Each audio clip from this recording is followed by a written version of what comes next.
Hello students, welcome to Amar tuition classes Sardar Nagar Ahmedabad.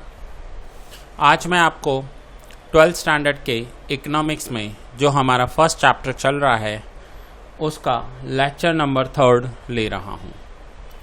Last हमने question number 8 complete किया था और अब हम क्वेश्चन नंबर 9 स्टार्ट करेंगे। सो आइए देखते हैं question number 9। State the important aspect to be considered while drawing bar diagram। जब भी हम बार डायग्राम ड्रॉ करते हैं तो हमें कौन से एस्पेक्ट का ध्यान रखना चाहिए, मीन्स कौन से पॉइंट्स का हमें ध्यान रखना होगा। So first, the width of the bars does not represent any data and hence all bars should B equal width. ये जो हम बार ऊपर ड्रॉ कर रहे हैं उसका जो विड्थ है वो कोई डेटा रिप्रेजेंट नहीं करता, तो इसलिए इन सब का जो विड्थ है वो इक्वल होना चाहिए।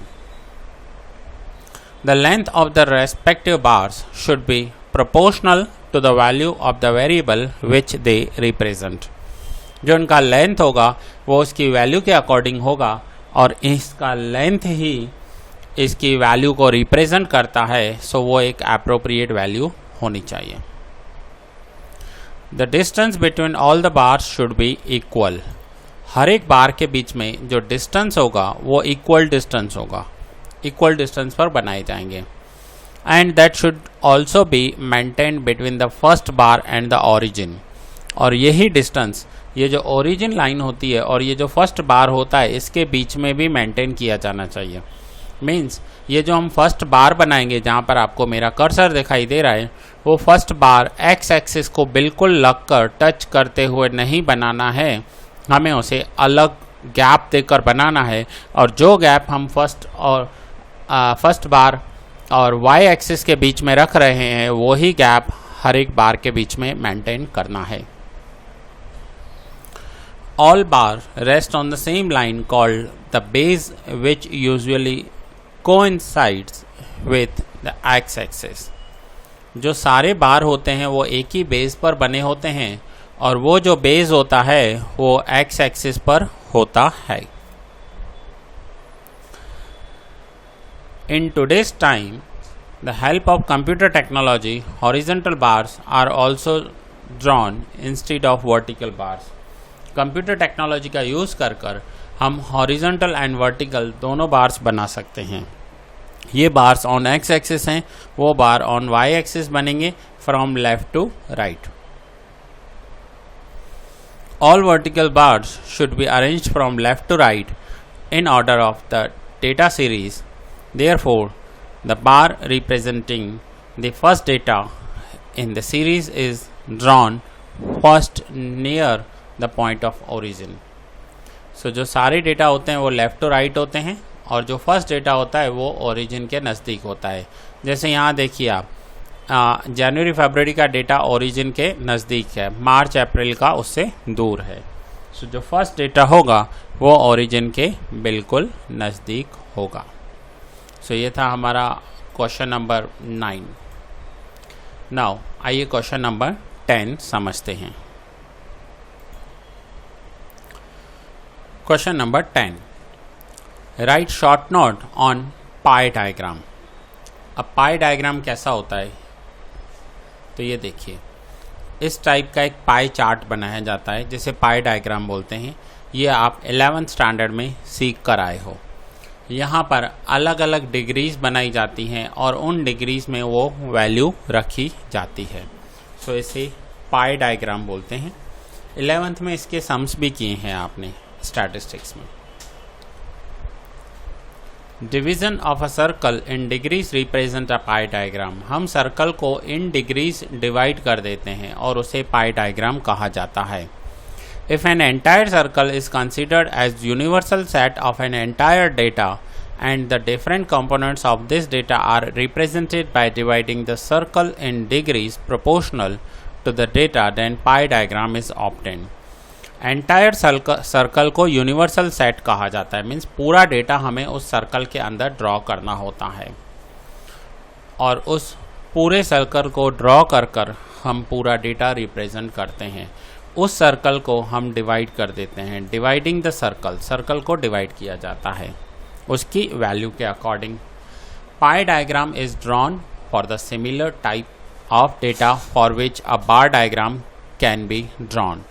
जिनके लिए बार डायग्राम ड्रॉ किया जाता है उन्हीं के लिए पाई डायग्राम भी ड्रॉ किया जाता है। Since an entire circle represents 360 degrees, the entire data represents 360 degrees and sections or divisions of the data are represented by dividing the circle in degrees proportional to each data section. आपको पता है कि ये पूरा circle जो है वो 360 degrees को रिप्रेजेंट करता है, इसलिए पूरे डेटा को 360 डिग्रीज में उसके वैल्यू के अकॉर्डिंग, उनके सेक्शन के अकॉर्डिंग डिवाइड किया जाता है और वो पूरी वैल्यू हमें सर्कल पे दिखानी होती है। In other words, a diagram which is drawn by representing sub division of an entire data bye proportionate degree in a circle is called pi diagram. जो भी डेटा होता है उसे सब डिवाइड किया जाता है, उसे प्रोपोर्शनेट डिवाइड किया जाता है और उसकी एक डिग्री वैल्यू निकाली जाती है और उस डिग्री वैल्यू को उस सर्कल पर ड्रॉ किया जाता है। नाउ फॉर्मूला है, formula for obtaining proportional degree for a component of data. ये सेम फार्मूला आप 11th स्टैंडर्ड में जब हम सम्स कैलकुलेट करते थे तब करके आए हो। यहाँ पर क्या है, degree is equals to component value divide by total value into 360। अब यहाँ पर एक एग्जांपल दिया हुआ है, आइटम्स में दिए हुए हैं books, stationery, phone, computer, other devices, food and clothes.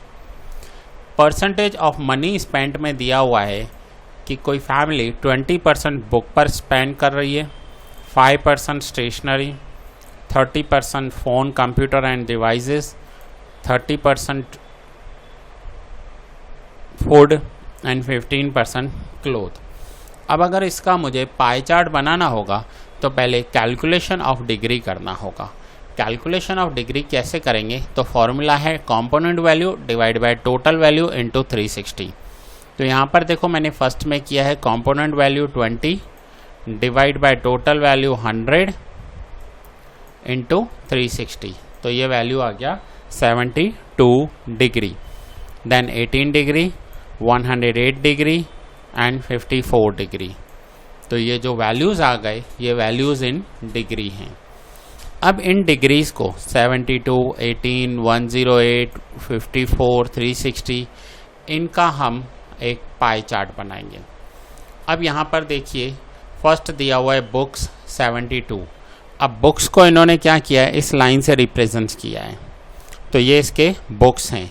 यहाँ से स्टार्ट कर पहले 72 पर ये लाइन ड्रॉ की गई है और उसके अंदर बुक्स दिखाए गए हैं। देन स्टेशनरी 18, अब हम यहाँ पर 0 लेकर इसे स्टेशनरी ड्रॉ करेंगे। Then device, food and cloth, और उसे अलग अलग डिज़ाइन के साथ रिप्रेजेंट किया हुआ है और उनकी वैल्यू बताई गई है। तो यहाँ पर ये हमने पाई चार्ट बनाया और समझा कि पाई चार्ट को डिग्री में कैसे कन्वर्ट करते हैं।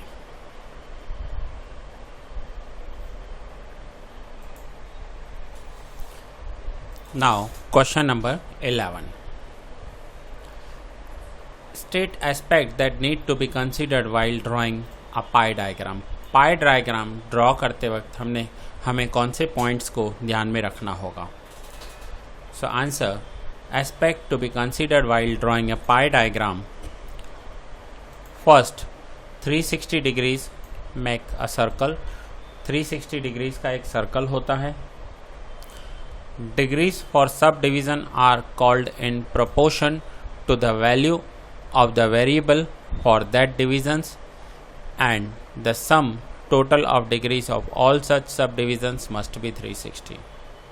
जितने भी सब डिवीज़न होते हैं, degrees of subdivisions are calculated in proportion. उनके प्रोपोर्शन में डिग्रीज कैलकुलेट की जाती है और उन सभी का जो टोटल होता है वो 360 डिग्री होना चाहिए।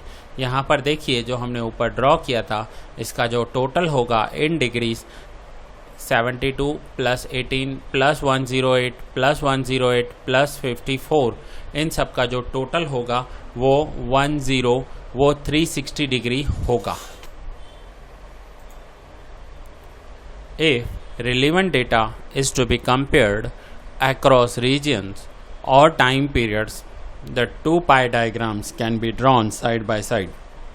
अगर हमें यही डेटा अलग अलग 2 रीजन्स के लिए करना हो, सपोज करो ये 2 रीजन्स हैं या 2 फैमिलीज हैं, तो यहाँ पर हम एक और पाई डायग्राम ड्रॉ करेंगे और उसकी वैल्यू शो करेंगे।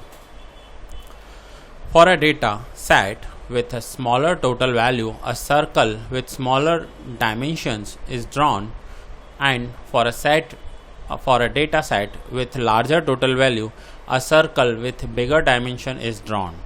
अब जैसे कि ये सपोज करो फैमिली है और उस फैमिली के एक्सपेंडिचर्स हैं, साथ में आपको दूसरी फैमिली भी दी हुई है, उस फैमिली के एक्सपेंस इस फैमिली से ज़्यादा हैं, तो उसका जो सर्कल ड्रॉ होगा वो बिगर साइज का सर्कल होगा, जैसे दोनों के टोटल एक्सपेंडिचर्स का भी पता चल सके।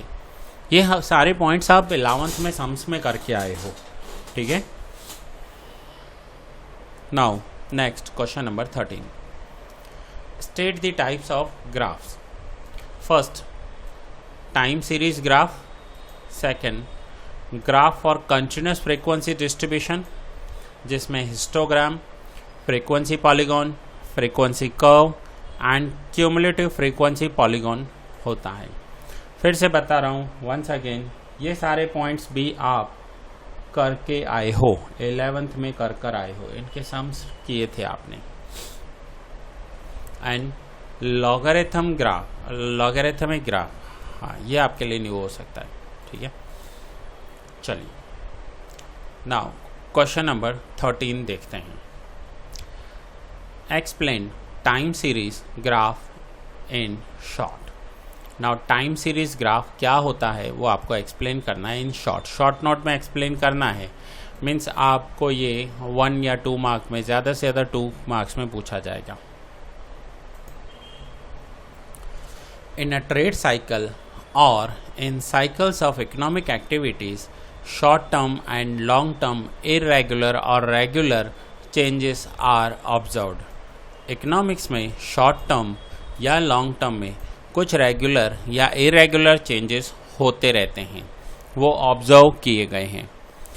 The trends of such changes are obtained with the help of statistical tools, and when graphs are drawn taking these changes as variable and time period as base, then such graphs are called time series graph.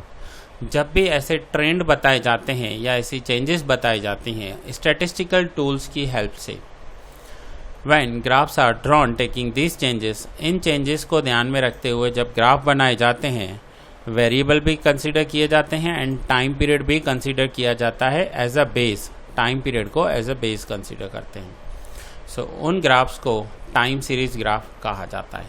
आप time series chapter 12th statistics में भी करके आए हैं, वहाँ पर आपने देखा होगा कि हम टाइम सीरीज में ऑन एक्स एक्सिस टाइम लेते हैं या ईयर्स लेते हैं एंड ऑन वाई एक्सिस हम उस डेटा को रिप्रेजेंट करते हैं। सो ये था question number 13। Now question number 14, how is computer technology useful in the process of learning.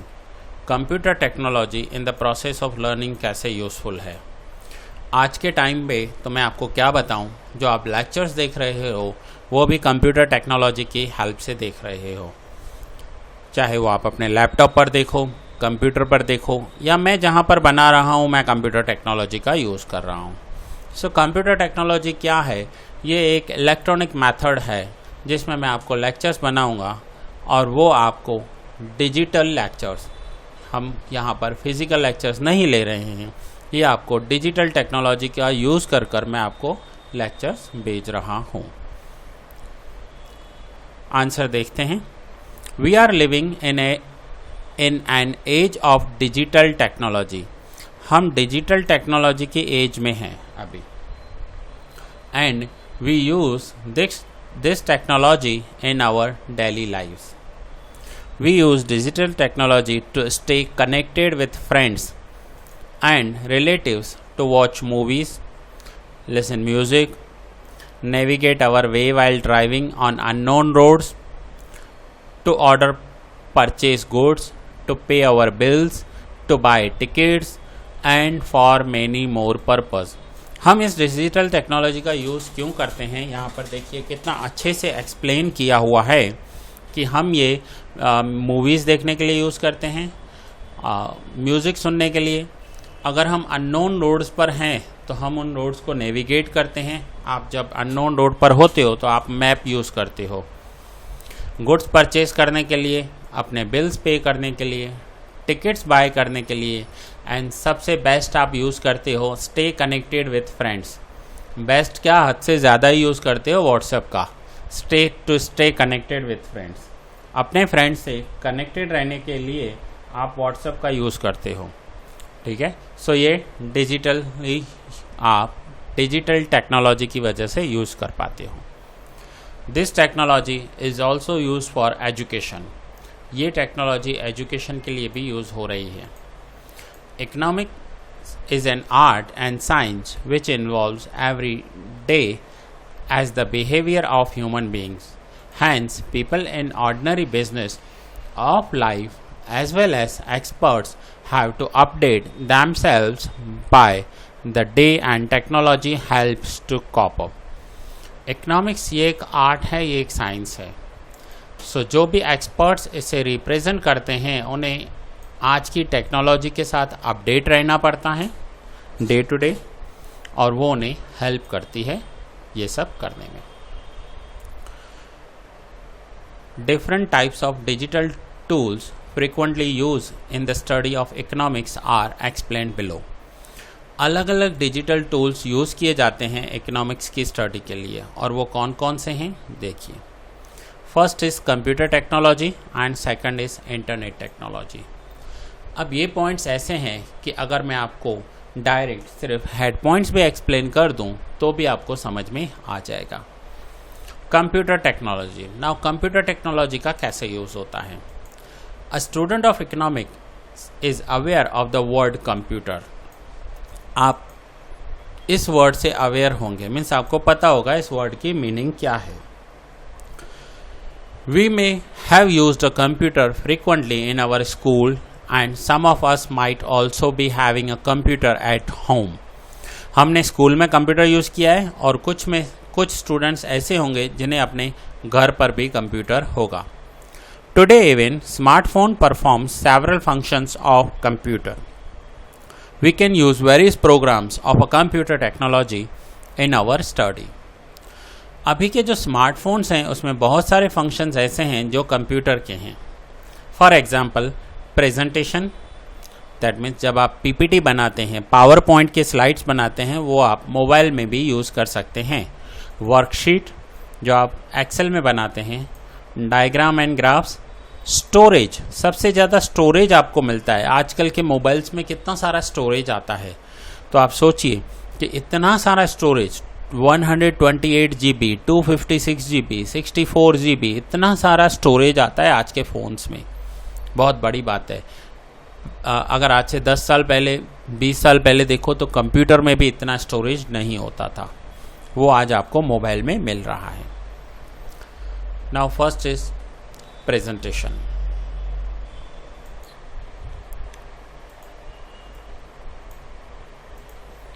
Complicated economic information or data and difficult theories of economics can be made easy by expressing in a PowerPoint presentation. अगर आपके पास economics का कोई भी complicated data है तो वो आप PowerPoint की हेल्प से easily एक्सप्लेन कर सकते हैं। For example, the entire topic of budget can be highlighted in 3 slides. अगर हम बजट की बात करें तो बजट्स को हम 3 स्लाइड्स में शो कर सकते हैं। One can give the meaning and to account in a budget and their meaning. Another can show the example of the contents of a budget and how it is presented. The third slide can give the trends of budget in our country or can give the actual budget of a government for a recent year.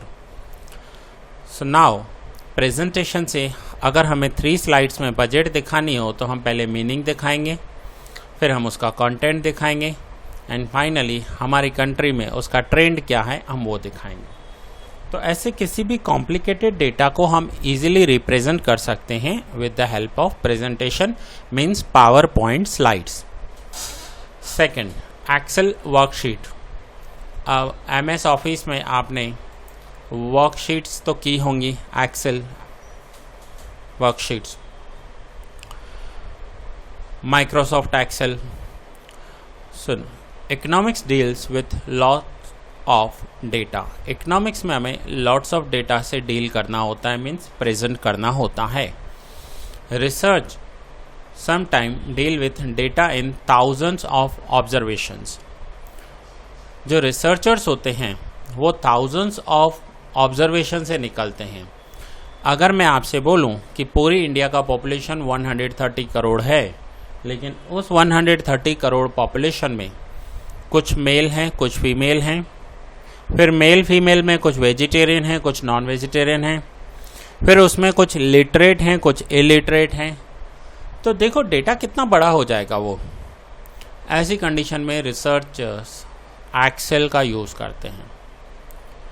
If we do a survey on number of items produced by small scale industries in India, we may get thousands of observations. Such data must be entered in an Excel sheet, and this sheet can process the data for any formula at only one click. ये जो details हैं, in details को हम एक data sheet में रखते हैं और उस डेटा शीट में से हमें जो भी रिजल्ट्स चाहिए वो विद इन अ 1 क्लिक हमें मिल जाता है. For example, it can give us sum, that means total, average, correlation and much more. इस एक्सेल शीट में से हमें टोटल मिल जाता है, हमें एवरेजेस मिल जाती हैं, हमें उनका कोरिलेशन मिल जाता है और भी बहुत सारे पॉइंट्स हमें उसमें से मिलते हैं. Excel sheets are almost an important tool for processing data in economics. We can also obtain various figures for the data in an Excel sheet. हमें बहुत सारा डेटा एक एक्सेल शीट से मिल जाता है और उसमें अगर हमें कुछ फिल्टर करना हो तो हमारा जो सर्च है, एक्सेल में आप कुछ भी फाइंड करते हो, सर्च करते हो तो इजीली मिल जाता है. सो इसे कहते हैं एक्सेल शीट. सो वर्कशीट्स या एक्सेल शीट का भी यूज़ होता है. ये हम कौन सा क्वेश्चन देख रहे हैं? ये हम देख रहे हैं कि इकोनॉमिक्स में, एक क्वेश्चन नंबर 14, इकोनॉमिक्स में कंप्यूटर टेक्नोलॉजी का कैसे यूज़ होता है. ठीक है. सो पहले पावर पॉइंट देखा, देन हमने एक्सेल शीट्स देखी. Now diagrams and graphs. Diagrams and graph भी इजीली बन जाते हैं. डायग्राम एंड ग्राफ्स कैसे इजीली बन जाते हैं? आपको वर्कशीट में, एक्सेल में, वर्ड में, पावर पॉइंट में ऐसे बहुत सारे टूल्स दिए हुए हैं जिसमें आप इजीली ग्राफ्स या डायग्राम्स बना सकते हो.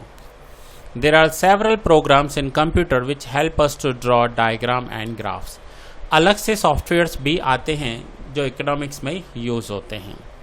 There are simple drawing tools in a word file which can be used to draw simple freehand figures like simple downward sloping or upward sloping, that means demand or supply curve. Excel sheets plots almost all types of diagram. Excel sheet में आपको almost सारे diagrams मिल जाएंगे. We must only know the formula for doing so. Yes, ये most important है. अगर आपको Excel में graph या डायग्राम बनाना है तो उसका फॉर्मूला आपको आना चाहिए एंड रिलेवेंट कमांड, और उसका जो रिलेवेंट कमांड होगा अगर वो आपको पता है तो आप इजीली ड्रॉ कर सकते हैं. Now fourth point is storage. We use plenty of study material in economics. हम इतना सारा मटेरियल यूज़ करते हैं तो वो स्टोर कहाँ करते हैं? तो कंप्यूटर में हम हार्ड डिस्क में स्टोर करते हैं उसे. Such material becomes useful in higher studies in economic or for research. We need space and carefulness to preserve such material. हमें स्पेस भी चाहिए और उसको संभाल कर भी रखना होता है. In the form of physical notebooks or notebooks. There is a fear of losing such material owing to moisture, paste etcetera. अगर हम बुक्स या नोटबुक्स में उसे सेव करके रखते हैं या मटेरियल को प्रिजर्व करके रखते हैं तो हमें डर होगा कि उसे मॉइस्चर या पेट्स, जैसे कई बार आपने देखा होगा कि जो पुरानी बुक्स होती हैं उनके पेजेस कैसे हो जाते हैं.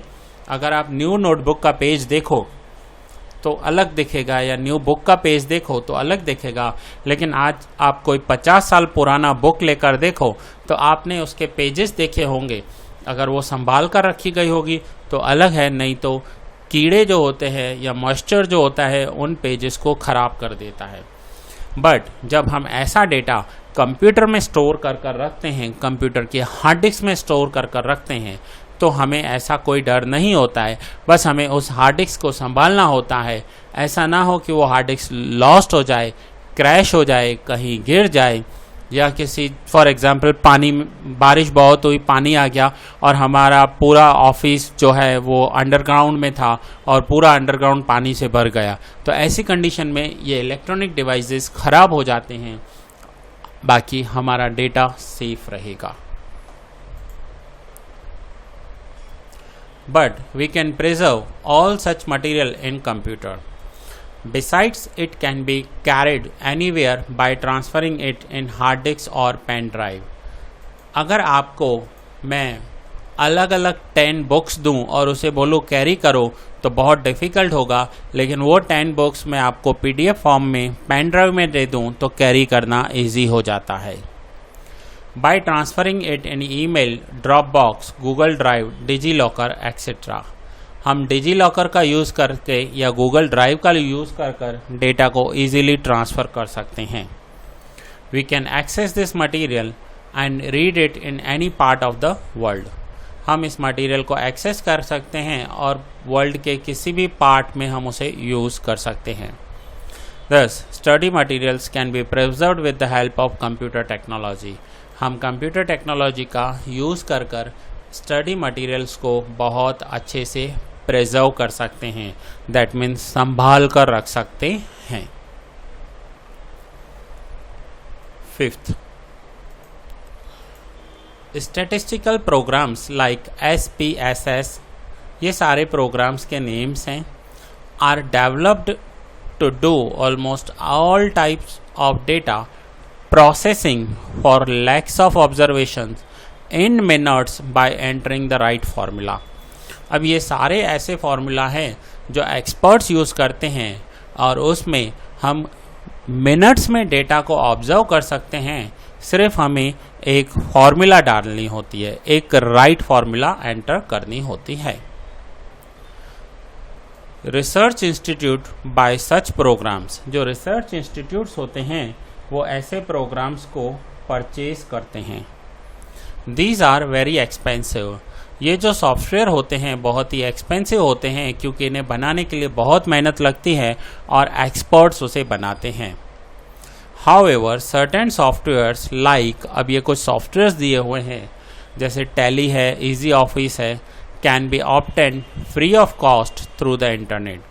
कुछ ऐसे सॉफ्टवेयर्स हैं जो इंटरनेट पर आपको फ्री ऑफ कॉस्ट अवेलेबल हैं. Nowadays, all these functions of computer are also available on smartphones and tablets. ये जो आप सारे फंक्शंस देख कर आए हो कंप्यूटर के, वो अभी स्मार्टफोन्स में या फिर टैबलेट्स में भी अवेलेबल हैं. टैबलेट्स में कौन से फंक्शंस अवेलेबल हैं मैं फिर से बता रहा हूँ आपको. आप वहाँ पर PPT बना सकते हैं, वर्कशीट बना सकते हैं, वर्कशीट देख सकते हैं, डायग्राम्स एंड ग्राफ्स देख सकते हैं. आप प्लेंटी ऑफ मटेरियल स्टोर कर सकते हैं और आप उसमें अदर टूल्स का भी यूज़ कर सकते हैं. सो ये मोस्ट इम्पॉर्टेंट क्वेश्चन नंबर 14 हमने किया. ठीक है फ्रेंड्स, तो ये लेक्चर मैं यहाँ पर ही पूरा कर रहा हूँ। नेक्स्ट लेक्चर में मैं आपको क्वेश्चन नंबर 15 करवाऊँगा। ठीक है, सो मिलते हैं नेक्स्ट लेक्चर में।